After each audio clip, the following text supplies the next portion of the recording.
ఏదైనా సరే ఎవరి చేతుల మీదుగా జరగాలని రాసుంటే అది ఎప్పటికైనా సరే ఆళ్ళ చేతుల మీదుగే జరుగుతదండి. ఎప్పుడో ఇల్లు కట్టినప్పుడు అనుకున్నామండి మెట్లకి రైలింగ్ ఏద్దామని. కానీ అప్పుడు డబ్బులు సరిపోక అప్పుడు చేయించలేదండి.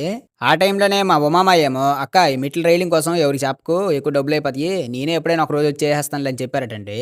అందుకే ఎలాగో పెళ్లి దగ్గరైపోతుంది కదని చెప్పి ఈ మెట్ల రైలింగ్ కోసమయితే మా మాయకి ఫోను చేశామండి. ఇప్పుడు గనక డబ్బులు చూసుకొని ఈ మెట్ల రైలింగ్ ఏయించలేదనుకోండి, ఏ చుట్టమో, బంధువో పొరపాటున ఆళ్ళ దశ బాగోలేకో, మా దశ బాగోలేకో పైకెక్కి పడ్డారనుకోండి, ఈ సొంతగాడి పెళ్లి మా పీకల మీదకొచ్చిందిరని జీవితాంతం నన్ను తిట్టుకుంటరు. అందుకే ఎందుకీ బాధనైతే మా మాయకి ఫోను చేశామండి.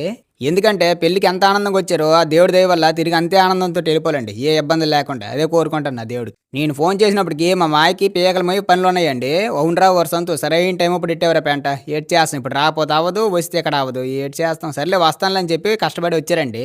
నాకు తెలీదు కదా! నా పెళ్లి ముందు మా మాయ ఎంత బిజీ అయిపోతారని. కాకపోతే మా మాట కొట్టలేకైతే మా మాయ వచ్చేసారండి. మా ఉమామాయ, మా బాలరాజు మాయ, మా వెంకట బావ ఒక్క రోజులో పని దడదడలాడించేసారండి. హమ్మయ్య! ఇప్పుడు ముసలోళ్ళు గాని, చిన్నపిల్లలు గాని ఎవరు మెట్లెక్కినా నాకు టెన్షన్ ఉండదండి. అవును మాయ మీది ఒరిస్సా కదా! మరి ఎక్కడుండాయని పిలిస్తే ఎళ్తారా అంటే, "ఒసేయ్ నీకేలా ఊసు నువ్వు నంబర్ ఇవ్వకూడదా? మేము చూసుకుంటామని" చెప్పారండి. అందుకే డిస్‌ప్లే మీదయితే నంబర్ ఇచ్చానండి. యాక్చువల్లీ మా ఉమామాయదయితే ఒరిస్సా అండి. కాకపోతే ఇలాంటి పనులు ఎక్కడున్నా వస్తారట. డిస్‌ప్లే మీద ఫోను నంబర్ ఇస్తాను. ఎవరికైనా కావాలంటే ఫోను చేయండి.